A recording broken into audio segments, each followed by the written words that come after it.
Welcome back to the double leg. I'm one half of the show, Hey Jai Picks. The other half of the show, the parlay. Joining me in to break down some UFC Vegas 72, the main event. Song Yadong, Ricky Simón getting moved from last week's card, which was supposed to be the co-main event, get put in the main event slot here when who was it? Renato Moicano and Arman Sarukian was the intended main event, but Moicano had to pull out. So in steps a couple of bantamweights, which is a solid main event, but overall 12 fights on the card. And I can't say it's the greatest card. Seems like a little bit of a forced card, maybe to get some fighters, some fights during the year in the Apex. Obviously, again, what are you thinking of this card? Yeah, it shows you how important main events are. Like this one got, pushed or canceled, and now the card's kind of just iffy. But if they still had that main event between those two, like this would be a decent card. I mean, a decent main card at least. At least you got, Yadong and Ricky in the co-main, Kyle Borralho, Michal Oleksiejczuk, Rodolfo Viera, Cody Brun. I mean, it's not the worst card, but losing that main event sucks, man. It really sucks. Fights nonetheless, though. At least it's not a week off. The bright side is sometimes these cards are the best to like take advantage of because not a lot of people probably not going to get a lot of people invested in this card, and maybe you're not going to get some lines like totally steamed compared to like some pay-per-views. So we'll try to take advantage of them. If you're new here, the double leg. If you are watching here on YouTube, drop a subscription down below. Drop a comment if you got any good plays for this week. Drop a like if you enjoyed the video. If you want to get in on our premium, the link will be down in the description below. You'll get all of our bets for every single UFC card. But without any further ado, let's get into the fights. Starting with the main event. Bantamweight bout here, Song Yadong, Ricky Simón. We talked about it last week, but we didn't put it out because we recorded the show and then it got moved to this week. So we'll go over it again. Song Yadong coming in here as an underdog, plus 110. Ricky Simón, minus 110. Over-under set at 4.5 rounds, plus 124 for the over, minus 124 for the under. As always, odds are courtesy of BetOpenly, person to person, no house. Only 1% juice. So every time you make a bet, somebody else is taking it and not the house. And if you want to get these odds for your bets, the link will be down in the description for betopenly.com. But without any further ado, what do you think of the main event this week? I mean, stylistically, it's going to be interesting. And I heard something today. I heard that Song Yadong is actually 5 years older than he says he is. So he's listed at 25 years old. Yeah. And he's actually 30. According to people that are close to him growing up. I don't know what he's lying for. Maybe it was to get into I don't know exactly why. You feel like you'd put age on yourself if you wanted to get into events early. But not much of a difference. Still in his prime. Super good striker. I mean, he's fast. He has good pressure on the feet. He throws good combinations. He's tough. But I mean, he's going to have to deal with that grappling and that pace of Ricky Simón early. Ricky's going to be looking to get it to the ground. And Ricky's kind of, for me at least, is this dark horse of this division. You saw him take out the undefeated Jack Shore in a fight where I'm pretty sure he was a pretty sizable underdog in that one. And he made, there towards the end of that fight, he made it look easy. And I was super impressed with him in that fight. He's currently on a 5-fight win streak, beating Rafael Assunção, Brian Kelleher, Borralho, and Ray Borg. And you look at the fights prior to Jack Shore. I mean, Assunção obviously older. We just saw him get reverse triangled. So that one's not really aging too well. And then Brian Kelleher has kind of been a 50-50 fighter over the last couple of years. But if he can get past Song Yadong here, I mean, I think the future is super bright for Ricky Simón. That's a big ask. I just think in a 5-round fight, a guy with good cardio, good striking like Song Yadong is going to cause Ricky Simón some problems if Simón can't continue to get the takedowns as the fight goes on, because I thought Corey Sandhagen would beat Song Yadong in that fight, but I was super impressed with how well Song Yadong was able to hang with him on the feet. I mean, at times, if I'm being honest, he looked a lot better than Chito Vera did in there against Corey Sandhagen. I know he ended up losing via TKO from a doctor stoppage with that cut. But, yeah, man, it's so hard to pick a side without seeing the first 2 rounds at least of this fight. just because you don't know how successful Simone's going to be with the wrestling. And yeah, it all comes down to that takedown defense of Yadong. But for the pick, I'm going to stick with Song Yadong.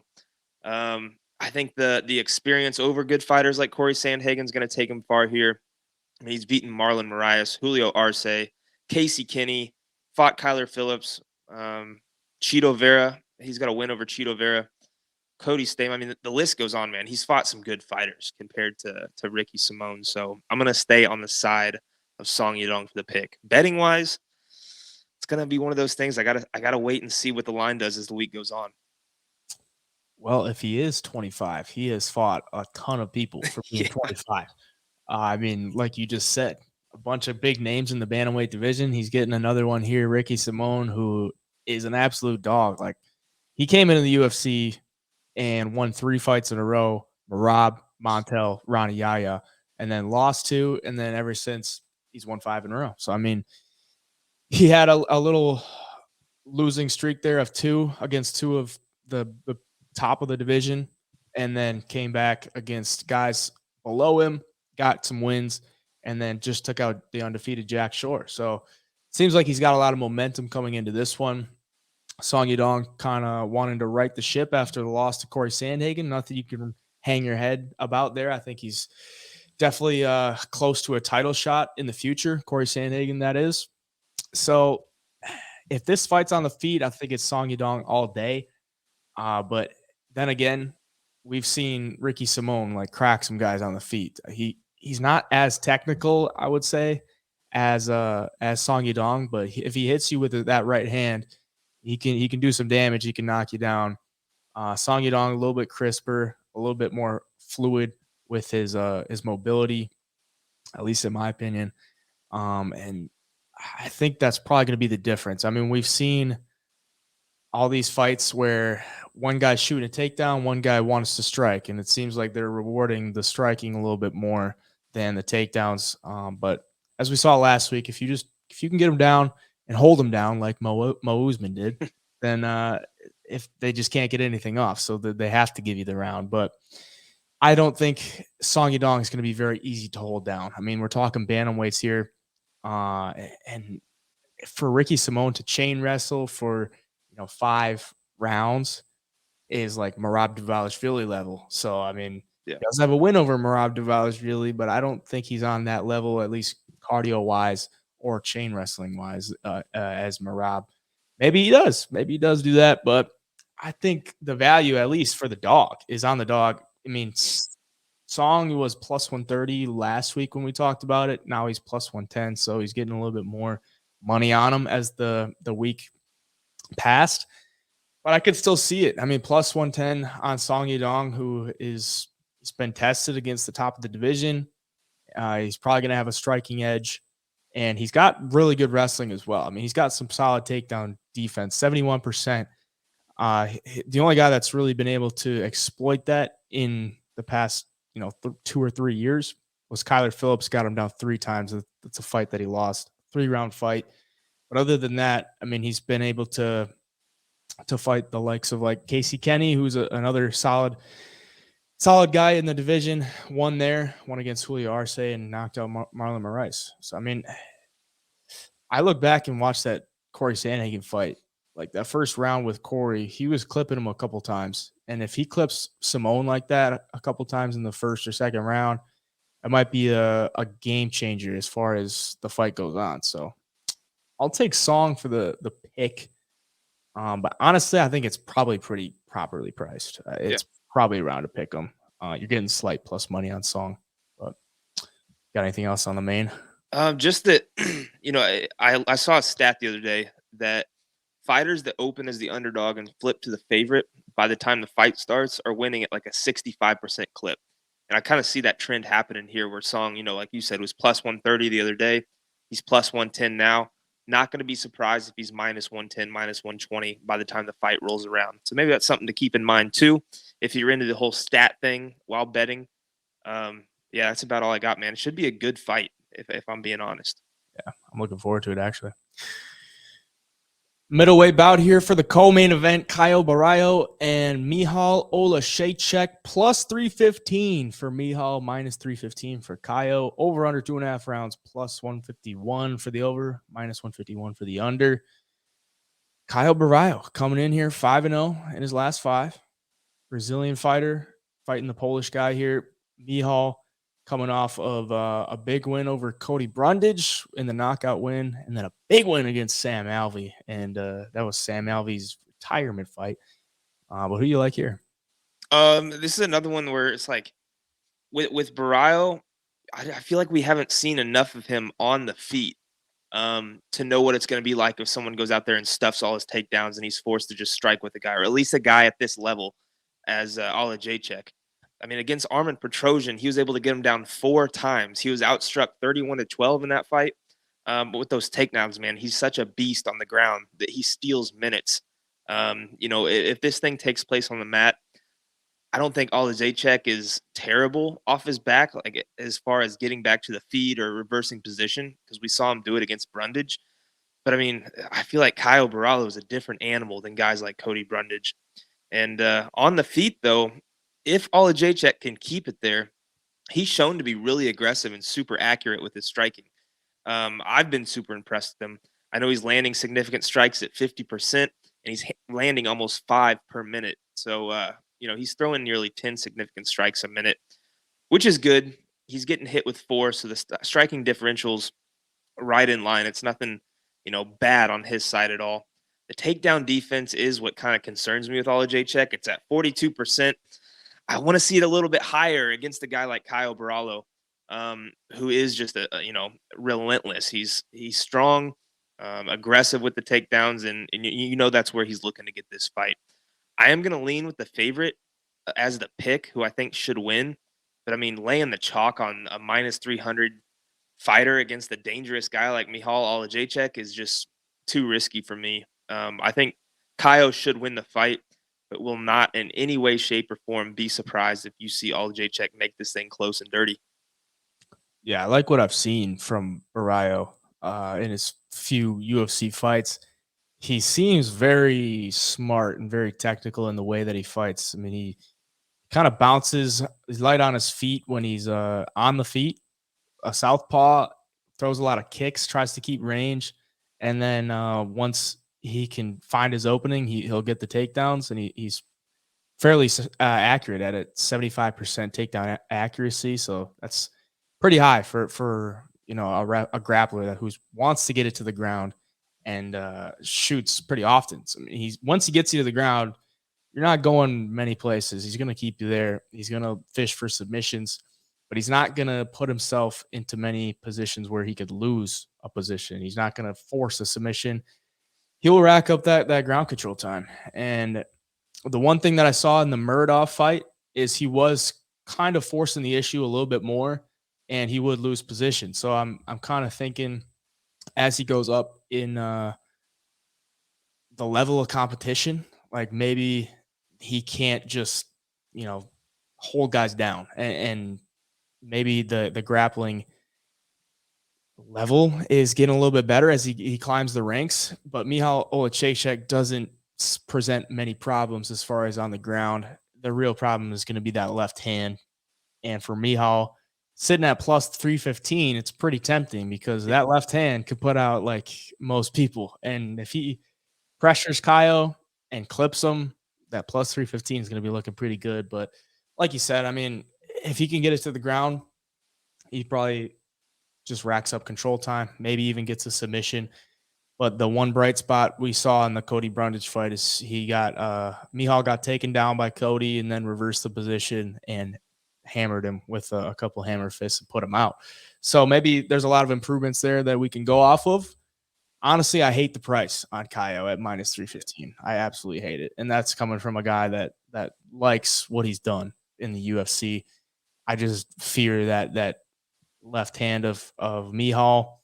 And honestly, it seems like it's going to be time for like Caio to get a loss here. That's just what I'm feeling. Like Michal has had a couple losses. He's very experienced in the UFC too. Like he's fought a good amount of grapplers not even grapplers, but he's been submitted a couple times in the UFC. And then he's coming in here against a guy who he knows wants to get him to the ground. So I think he might have some kind of game plan that could stuff it. So I think the value's on Michal in this one. I would not really like holding the minus 315 ticket for Borralho. Another middleweight bout here. Cody Brundage, who we just talked about, taking on Rodolfo Viera, minus 225 for Viera, plus 225 for Brundage. Over under 1.5 rounds, plus 110 for the over, minus 110 for the under.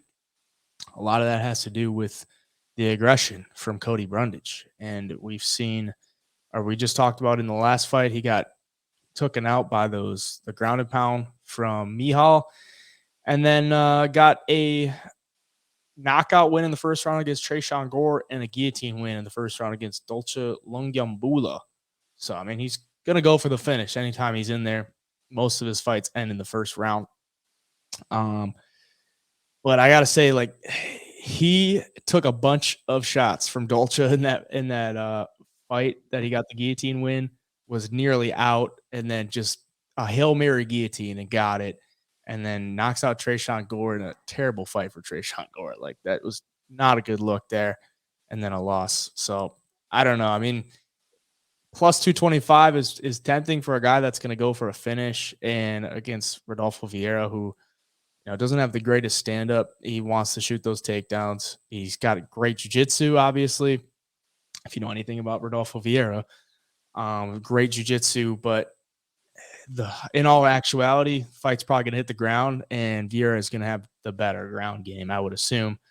Although he has been submitted by Anthony Hernandez, so maybe Cody Brundage could reach in that bag and pull out a little trick like Anthony Hernandez did. But I think it's probably Rodolfo Viera. Not crazy about the price because, I mean, his UFC career hasn't been that great for a lot of the expectations. I mean, he's 3-2. He had his wins are like against the trash of like the middleweight division. I'm not gonna lie. Stoltzfus, Safarov, and Piahara. I've never even known how to say that name, but yeah, it's probably Viera. But man, like, how can you get behind minus 225 at this point? Can you do it? Because I don't know if I can. No, I can't. And I go back to the Chris Curtis fight. I mean, Chris Curtis has got good takedown defense historically, but I mean, he stuffed 22 of Rodolfo Viera's takedowns. Like, that's insane. So I mean, if you're Cody Brundage, you cannot let this fight hit the ground. Although Cody Brundage is a good wrestler, we've seen him off of his back, and it's not the best. And Rodolfo Viera has world-class jiu-jitsu.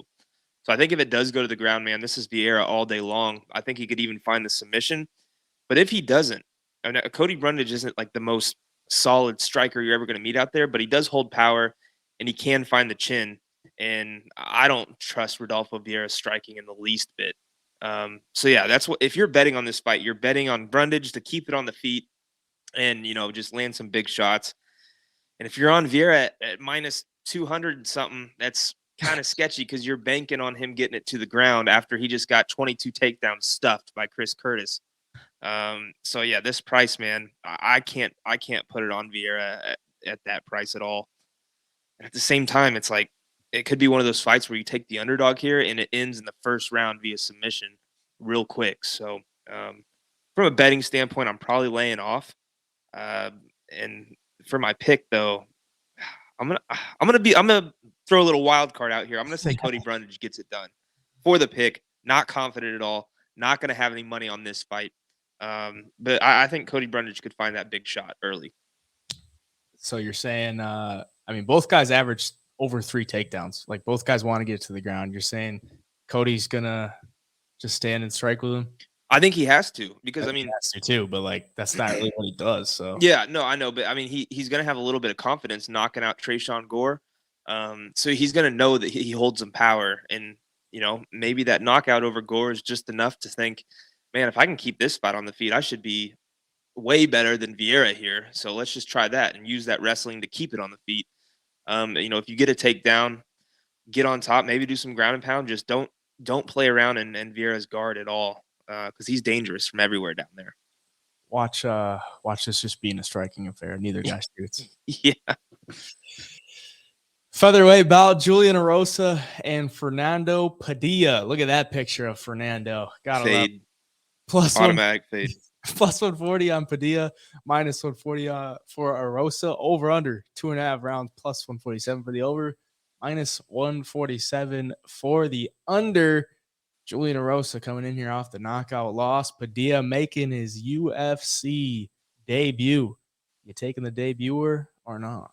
Never. I can't do it. I've been burned too many times taking the UFC debuter. And especially in this one, because Erosa's, I mean, he's just, you don't know what you're going to get with him. I mean, he's going to be wild on the feet. He's going to walk through fire just to give a shot. You know, he gets cracked. And on the ground, I think he should be better than Padilla here. Padilla, he's a good striker, like from what I've seen at least, you know, watching some tape. Like, he's a pretty good striker. He is normally a lot taller than his opponents. You look at him, what's he listed at? Is he listed at 6'1"? 6'1"? Yeah. And at this weight class, Julian Erosa is kind of that same build where he's going to, you know, be pretty even with him. But I think Erosa's experience, you know, over a debuter like this is going to be, you know, a pretty wide gap. And normally you get a UFC debuter fighting a guy that's got a couple of fights. But Erosa's had a lot of time in the octagon. And he's good on the ground too, and I think that's where he's going to shine if he gets the fight there in this one. On the feet, you just never know with a debuter like Padilla, who's looked good on the regional scene. But if Erosa's smart, which sometimes he's not, he gets this thing up to the fence, gets it to the ground, works the ground and pound, looks for submissions, and does his thing. I think Erosa does win the fight. Can't stand betting on UFC debuters, and I probably won't here. Yeah, I can't blame you. And he hasn't fought in nearly 2 years. His last fight was May of 2021, and he was supposed to get into the UFC in October of 2021, but he had visa issues, so that didn't happen. And now he's coming back in 2023 in April to make his UFC debut. So interesting that, I mean, he's still fairly young. He's 26, so last time he fought, he was 24 years old. So maybe he's made a lot of improvements since then, but 6'1", he kind of looked like a little scrawny guy in there. I'm not going to lie when I watched his last fight against Cameron Graves. But he's had some decent competition, at least, you know, on the regional scene. Spike Carlisle was in the UFC, has a win over Derek Minner and a loss to Dan Ige. So, I mean, he's not fighting complete scrubs. He is coming in here with a little bit of experience, even for 26 years old. But that 2 years off, I mean, being a younger fighter, you usually expect guys to be improving. So maybe a little something to believe in there. But then you look at Julian Erosa, he's got a wealth of experience in the UFC, Cage Warriors. He's been around the sport for a long time, bunch of fights. He's fought some solid opponents before, and he's seen guys like Fernando Padilla before. And he knocked down Sean Woodson, who's another lengthy striker. Or didn't he knocked him out? He submitted him in the third round. I would expect Julian Erosa to get the win here. Honestly, like minus 140 is not a bad price for Erosa, who's had a lot of experience. You just fear that he's going to get chinned. Like, he's been knocked out 6 times in his career. That's really how he loses. Like, he puts a big pace on you on the feet. He lands 6 significant strikes per minute. He does get hit 6.27 strikes per minute. So he's right around 1 for 1 there. He's got some pretty solid submission skills as well. He's got knockout power, lengthy guy, but it just seems like sometimes he gets caught, and that's the only fear. But at minus 140, that's not a terrible it's not a terrible line to take. So I'll take him for the pick, and I'll definitely keep an eye on him as the week goes on. Heavyweight bout here, Waldo Cortes Acosta and Marcos Rogerio de Lima. So a little battle of the more than 2 names in this fight. Minus 152 for de Lima, plus 152 for Acosta. Over under 1.5 rounds. Minus 133 for the over, plus 133 for the under. The undefeated Acosta coming in here off of 2 UFC wins against the best of the best in the heavyweight division. Chase Sherman and Jared Vanderaa. He's coming in here as the underdog. I got to say, it's a little intriguing to take him here as an underdog because he is an interesting heavyweight. I mean, he lands 7.81 strikes per minute. So, I mean, he puts a lot of volume on you, but he hasn't gotten a knockout in the UFC yet. I mean, Vandera, fairly durable. Chase Sherman, fairly durable, but nothing to, write home about as far as the heavyweight division goes. Yeah. But De Lima, being 37 years old, he's got a wealth of experience in the UFC. But at this age, honestly, like plus money, heavyweight, younger fighter, undefeated. It's kind of got my attention there. Initially, I thought De Lima, but then I look at the price. I'm like, I mean, we're paying chalk on De Lima at 37 years old. Yeah. Last win was against Andrei Arlovsky, who's also like 50 years old. So, yeah, kind of like Acosta at plus money. What do you think? Yeah, I see your point for sure. The one thing that I just haven't liked out of Acosta is he just seems to mess around a little too much in there. And as he starts fighting better and better fighters, I think it could come and burn him because, I mean, you're fighting Vandera and Sherman, who have a wealth of losses at this level. And, you expect a big guy like that who's athletic and a good striker to go out there and put some of these guys away or hurt them a little bit more. And De Lima, he's not going to be as fast as Acosta. He is powerful and strong, and if he hits a takedown, you might be able to see levels to the ground game between De Lima and Cortes Acosta. I know it looks like Sherman hit the takedown on him, Yeah. and so if Chase Sherman's out there grinding out takedowns against you. You got to imagine early, at least, that Rogerio De Lima might have a good shot to get it to the ground. That's my one concern in this fight for Cortes Acosta, because I mean, De Lima has shown time and time again, man, he's pretty good on the ground, and you're fighting a guy with not a lot of experience yet. I'm just gonna repeat what I said. I think you're gonna see levels to this game if it does go to the ground, and that's my big concern. For the pick, I'm gonna go with De Lima here. I think the experience, the toughness, uh, based on what I've seen with Acosta against Sherman and Vandera, I don't think he's gonna go out there and just put the lights out real quick. And if this thing starts, getting into a grinded out war up against the cage, I think De Lima with that experience and skill is gonna be the one that does a little bit more work.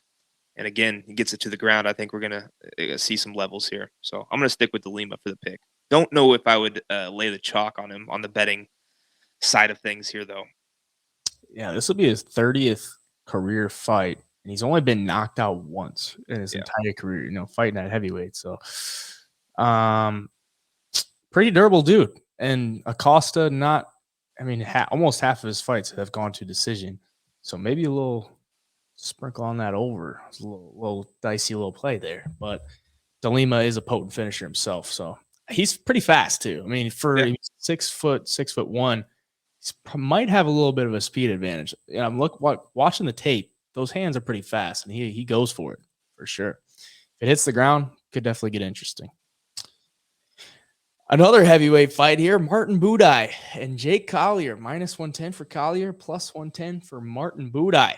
Over under 2.5 rounds, -119 for the over, +119 for the under. Buday coming in here, undefeated in the UFC. And then you look at Jake Collier, and I got to say, big disappointment. And the last fight against Chris Barnett came in as a -470 favorite. Nearly knocked him out in round one.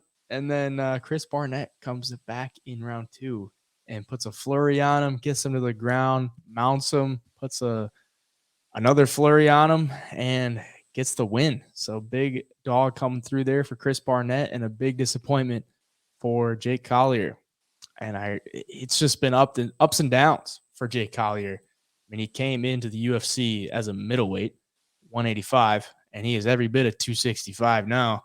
So, I mean, I can't help but look at that and say, like, man, this guy, he's just not taking it serious. Like, they say he's 6'3", but I think when he moved up to heavyweight, they probably changed that, because I watched him in the cage and he does not look 6'3" at all. I don't know, man. I mean, I don't know how you could ever bet on Jake Collier at this point. After watching that Barnett fight, Hell no. Hell no. I mean, Buday is nothing to write home about, but I think he should get this win. He's durable. He's never been finished. He's 11-1, obviously. His only loss is to Juan Espino, who is a solid fighter, especially back in 2017. And he got that split decision win his last time out, which was somewhat controversial. Dresky hasn't looked good since. But I think Buday, with the size, can wear on him in the cage, get him up in the clinch. That's probably where he does his best work, is up in the clinch using his strength. Not a crisp striker, at least. So I'll take Buday, especially at plus money. What do you think? Yeah, the one thing that scares me away from the Buday side is that nearly 70% of the money and 70% of the bets are on Buday, and the line's still nearly a pick 'em. Collier, like, he used to fight at middleweight, like you said, and he kind of brought that same style to heavyweight. You know, he tries to be faster. Usually his cardio holds up and is good. I think against Chris Barnett, you saw him have Chris Barnett hurt, and he tried to empty the tank and get him out of there, and it didn't work out, and he ended up getting finished in the second. But his volume for a heavyweight is good, and that's the one thing I think that could potentially give Buday some problems here. Because Buday's obviously he's going to be the slower on the feet. He's going to be bigger, he's going to be stronger, and like you alluded to, if he wants to get the win, I think he's got to kind of make it a little dirty, grind on him, take some of that volume and pace out of Jake Collier early, just wear on him. I mean, kind of bully him if you want. But yeah, other than that, man, if this thing stays at range, I think Jake Collier, with the speed and the volume, is going to look better to the judges. But I mean, Boudet's just got to understand how much stronger he's going to be and use that to his advantage here. For the pick, Don't do it. Don't do it. yeah, I mean, I'm going to stick with the guy who's bigger and stronger at heavyweight with Buday, and really hasn't shown a whole bunch to kind of scare you off of him if it is a pick 'em. So yeah, I'm sticking on that side. But if Jake Collier can keep space, it should be a somewhat close fight. Probably not a good fight, but might be close. Yeah, I had Jake Collier against Arlovsky, and I thought he definitely won that fight. Yeah. He lost that split decision, but yeah, that's a greasy heavyweight fight. That's how it goes. Lightweight bout here, Natan Levy, minus 230. Pete Rodriguez, plus 230. Over under 2.5 rounds, plus 188. Minus 188 for the under. Plus money on the over there. Both guys, one loss on their record. The boy Pete Rodriguez absolutely murked a photographer in his last time out, Mike Jackson, which he was a minus 800 favorite. Knocked him out in the first round, minute 33 in. That was his first win in the UFC. Second fight, his debut was Jack Del Maddalena when he got knocked out in the first round. Probably nothing to hang your head about, but all of his wins come by first round knockout. So obviously dangerous in that first round. He's moving down to 155. He was very clearly undersized at 170, 5'9", especially in that Maddalena fight. Like, he looked tiny compared to Jack. And yeah, I think it's a good move for him. I'm interested to see how he looks. At 5'9", I mean, he's going to match up perfectly against Natan Levy, at least size-wise. But the real question is, how is his ground game? And Natan Levy, he's got, 3 submission wins on his record. Not great power on the feet. He's got some decent striking on the feet. But he's really probably going to look to take this one to the ground. 5.37 takedowns average per 15 minutes. So that's probably the path that he's going to go. And I got to say, if he's probably going to be successful at it, I would assume. But I mean, you're going against a guy that's coming down from welterweight, so he might be a little bit tougher to take down. There's a lot of unknowns with Pete Rodriguez. Like, the debut against JDM, you kind of throw that out the window because it was a late replacement, came in there kind of just to get in the UFC. And then his second fight is against a guy who is a photographer. Like, he's not even a fighter, and then knocks him out. So I don't know, man. Maybe you play this live and get a feel for it after, maybe, because Pete's going to be dangerous in that first round. So maybe Levy drops the first round, and maybe his ground game gets tested too. You get to see what it looks like. But this is just streams red flags to me. What do you think?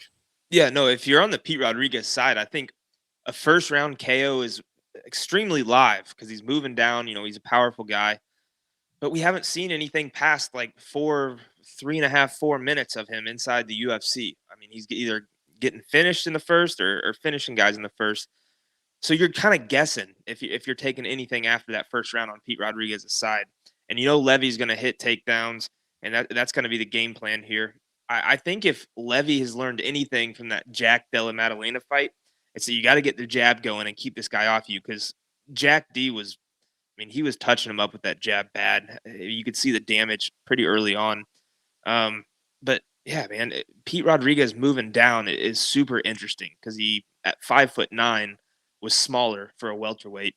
I'm interested to see how that weight cut goes because 170 to 155, it's not a 10-pound cut. There's an extra 5 pounds you got to cut there.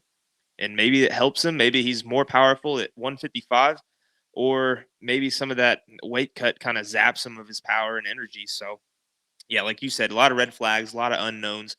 Levy, if he gets it to the ground, should have, a clear path to victory. But maybe Rodriguez looks like a stud, and we just haven't seen enough of him yet to determine if he is or not. Maybe this is that fight he breaks out and looks really good. Maybe he goes in there and just gets, wrestled to death for 3 rounds. It's kind of hard to tell, but for me, I think Pete Rodriguez round 1 KO is a live bet.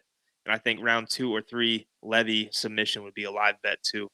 Haven't seen those odds yet, but I'll be watching for him as the week goes on. I mean, I'm looking at Pete Rodriguez's fights as an amateur. He fought at light heavyweight before. So, I mean, at 5'9". This guy probably packing a punch for, being 205, fighting against 205ers. He actually got a knockout win in that fight back in 2019. Even as a pro, he fought at 175 before. So, yeah, I mean, first round knockout's definitely live. And I got to say, watching Levy against Genaro Valdez got clipped a couple times. So, definitely a possibility. Flyweight bout. Cody Durden sitting at plus 135. Charles Johnson minus 135. Over under 2.5 rounds, minus 193 for the over, plus 193 for the under. Charles Johnson coming off the loss to Ode Osborne not too long ago. Cody Durden coming off a win against Carlos Mota, who popped for some juice after that fight. So beat a guy on sauce. What do you think of this fight? Yeah, kind of a quick turnaround for Charles Johnson. He's taken that active approach where he wants to fight every month, it seems like. And skill for skill here, he should match up well against Durden. I mean, Charles Johnson can wrestle. On the feet, he's slick. I don't like the hands down style that he comes in there with at times. I think you saw it kind of come back to bite him against Ode Osborne at times. And I think if Charles Johnson's cardio holds up here, which he usually has good cardio, and against that Osborne, I think there was so much grappling, he just kind of got zapped of it. And late in the fight, he kind of had Ode on the ropes at one point and just didn't have enough in him to go for that finish or go for the kill, and he needed it, in my opinion. But if he can get back to that good cardio and put together a solid 3 rounds, I think he beats Cody Durden here for sure. I mean, he lost as a heavier favorite against Ode, so it kind of scares me off seeing this line again. But it is dropping closer and closer to pick him. And if it gets there, I think you have to take Charles Johnson. I think he is the more skilled fighter than Cody Durden here, and I think he can win this fight. I don't want to say anywhere it goes, but if somebody's getting a finish in this one, I do see it being Charles Johnson. So that's going to be my pick. Betting wise, I'm gonna watch this line go down a little bit more and see what happens. Yeah, I'm gonna be on the same side. But hesitantly because Charles Johnson, it's his 3rd fight in 2023. It's only April, man. Like, yeah, I mean, maybe he needs fight checks. I don't know what his deal is here, but like he took the last fight against Ode on short notice. He's gonna get a full camp for this one. But he looks talented. He's a good athlete. He's fast. He's lengthy. He seems to have some pretty solid wrestling. I mean, he went with went toe-to-toe with Mikhaev. Like, he didn't get put in any bad positions with Mikhaev. Mikhaev hasn't looked great since, but he was able to withstand like any kind of bad positions. But with that thing said, Cody Durden just racked up 12 minutes of control time on Carlos Moda. So Cody Durden could just put him and hold him in positions that he can't really get out of. That kind of scares me. But Carlos Moda was also taking that fight on short notice. And then the fight before that against JP Buys, Cody Durden knocked him out in the first round. And JP Buys hasn't really been much in the UFC. So, yeah, I don't know. I mean, it's flyweights. A lot could happen. Plus money on Durden is looking pretty good. But as you said, the line's kind of steaming down. So, maybe wait it out and you get, near a pick 'em with Charles Johnson could be more enticing as the week goes on. But I think Charles should be able to stuff the takedowns. And on the feet, I think he's got a bit of an edge. Cody Durden's got a solid overhand right, which could clip Charles, but Charles has never been knocked out. And I think the volume, he could rack it up on the feet. Looked like he really just gassed out against O'Day. Like, yeah, he was finding a lot of success on the feet. And then as the fight went on, just nothing left. And that was the story of it. It was anybody's fight going into that third round. And O'Day just had a little bit more to give and got the win. But I'll take Charles Johnson for the pick. Definitely going to keep an eye on it as the week goes on.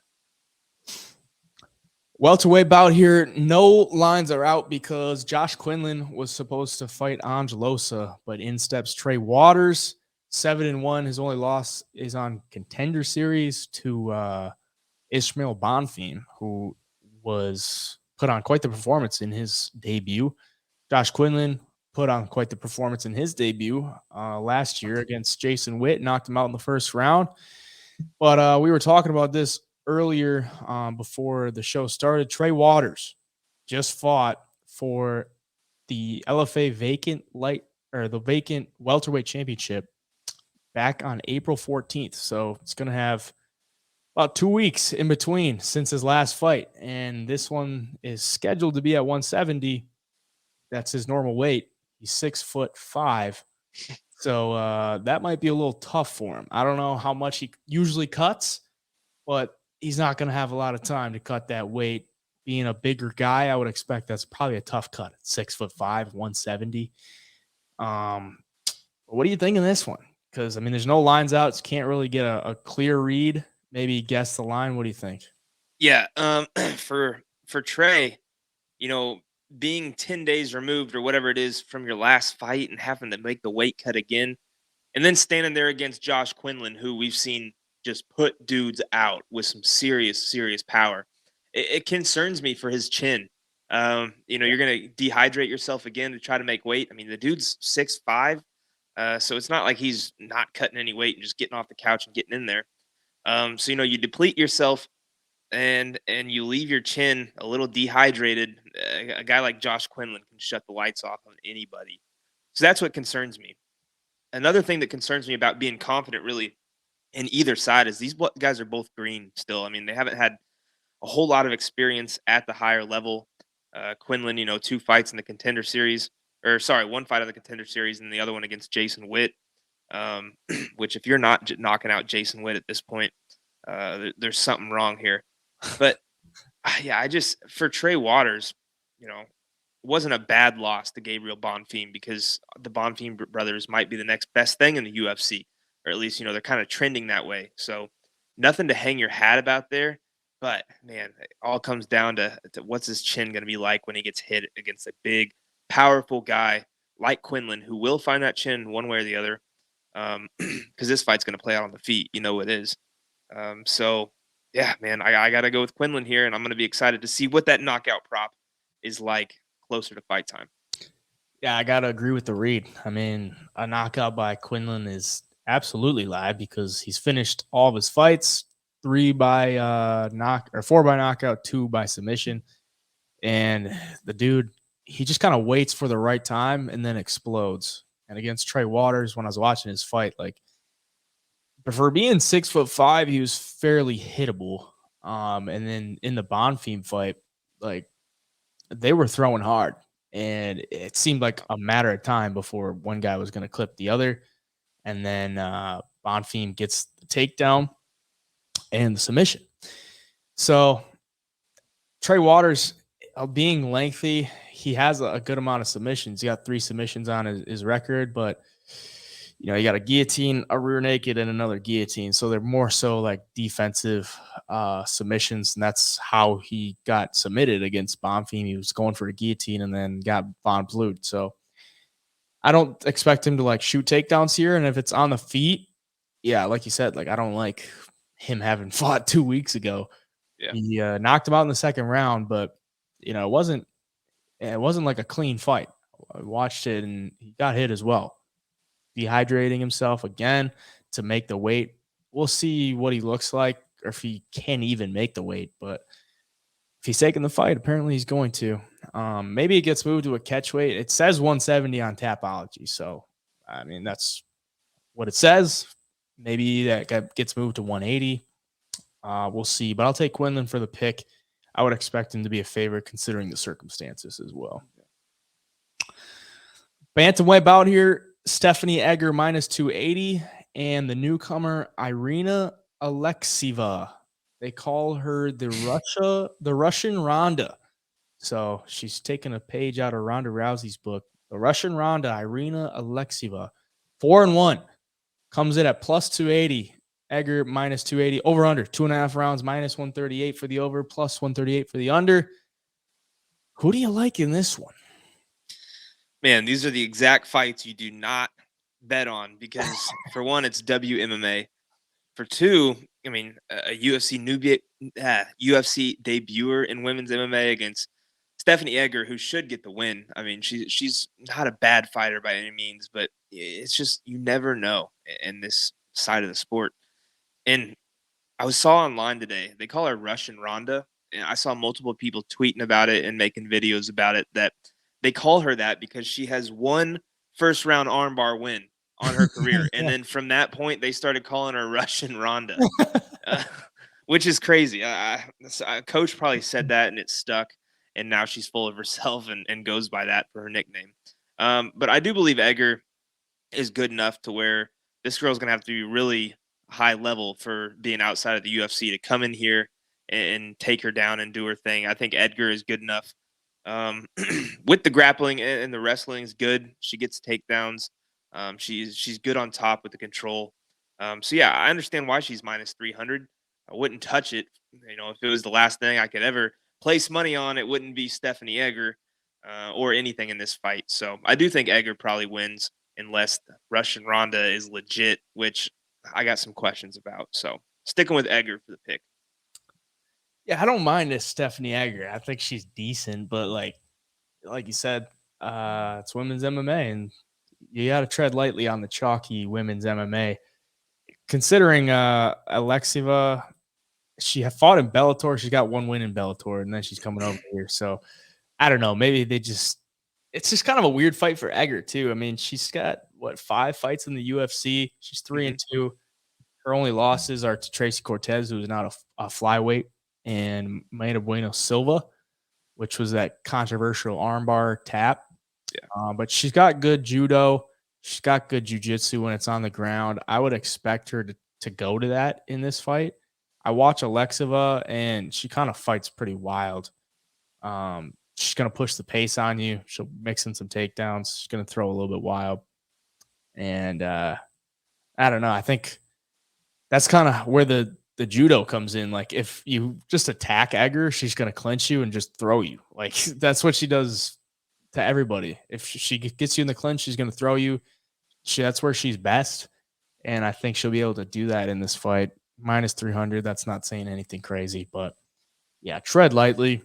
Honestly, I would maybe like a submission prop from Egger because that armbar is pretty nasty. She gets you in that headlock, and you're squirming for your life. That is for sure. She's pretty high level at it too.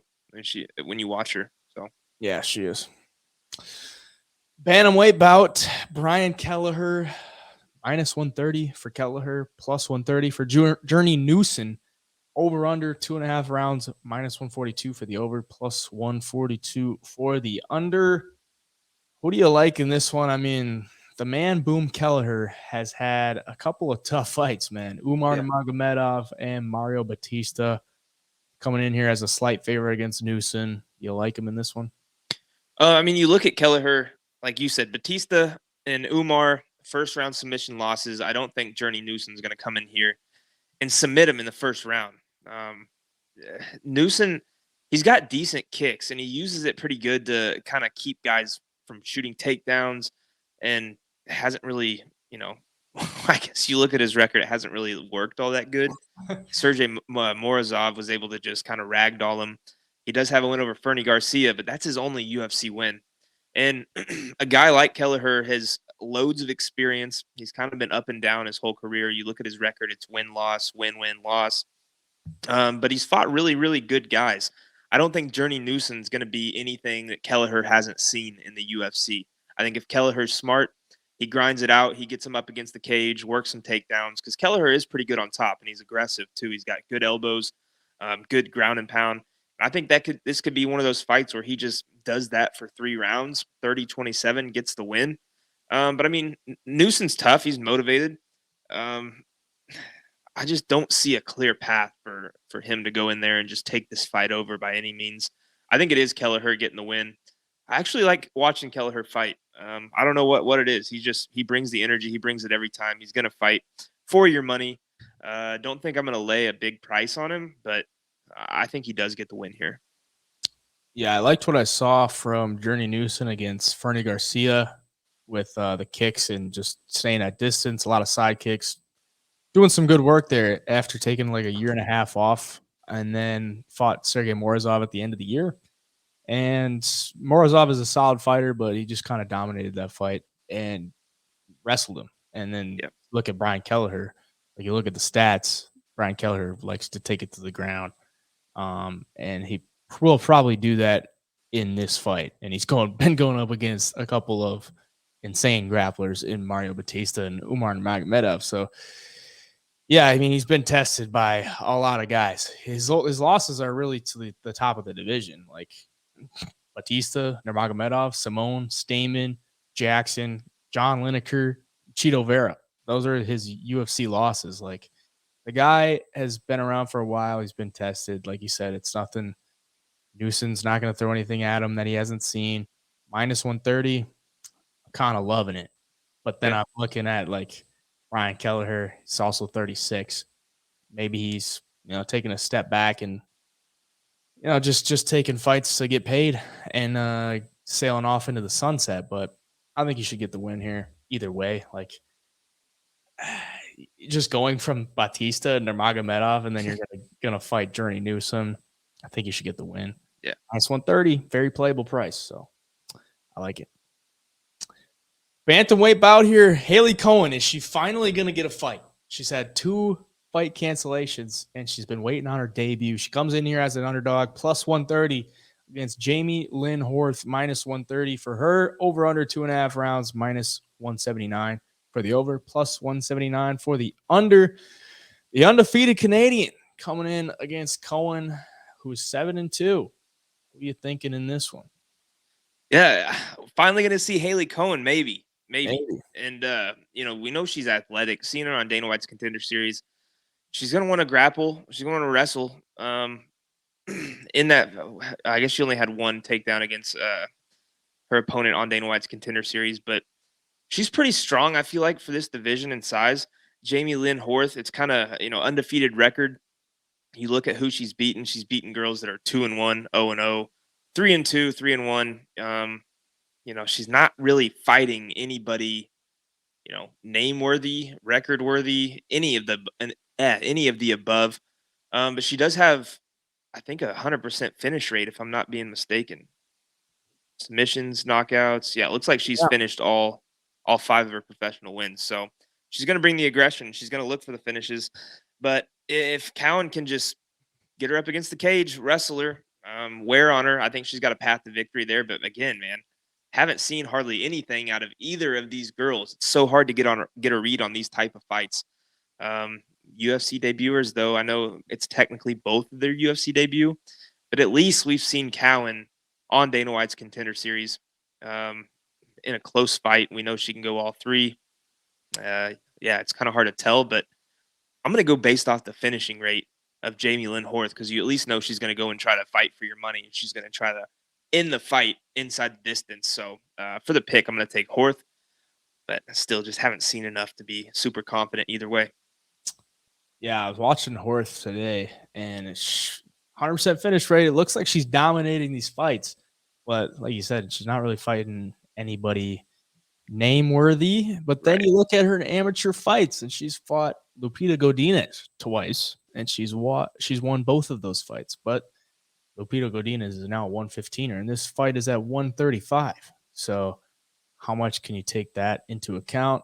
Probably not much. But from the eye test, I watch Jamie Lynn Horth fight and I watch Haley Cowan fight. I like the upside with Horth more. Haley Cowan, like an athlete, strong, maybe not as technical or as skilled as a lot of fighters that she's going to face, but that athleticism might make up for it. She's been submitted twice though, too. Like, I don't like that either, considering Jamie Lynn Horth has got a couple submissions on her record. So I'm going to take Horth for the sake of the channel, and we'll keep an eye on the price because I don't know, having 2 fight cancellations might be a little bit of a force here for Haley Cowan. We will see, though. I mean, it's women's MMA. Anything can happen. The dogs are always live, and she did get a win at the Apex on the Dana White Contender Series, so maybe a little something to believe in there. She's going back to where she got a win. But I'll take Horth for the sake of the channel. Like it. That is it for the card. 12 fights broken down right there. I don't think I missed anything. So with the recap, honestly, I think this could be a solid card betting-wise. I look at a lot of spots, and I kind of like them. And as bad as it is to say, some of these bad cards are like the ones I'm more confident in, because you look at like the higher level of skill, and you're like, man, I believe in both guys so much. And then you look at the lower level skills, and you're like, dang, I really don't like this guy. I don't think this guy's worth much at all. So definitely something to keep in mind. And if you want to get on the premium plays, links down in the description. We go through these picks here on the YouTube, but obviously those aren't our bets. Everything will get finalized at the end of the week. And if you just want to get the week, that'll be available for purchase as well. But what do you think of the card? Yeah, it's a perfect bounce back week from being down nearly a couple of units. Like you said, man, there's some of these lower level fights, you can just see clear gaps in skill in certain areas. And I think we're going to see that on this card too. Definitely, it's just we've gotten so many cards lately that's kind of unpredictable. And these fights, there seems to be a handful that seem to be really predictable. So I'm excited to bet it.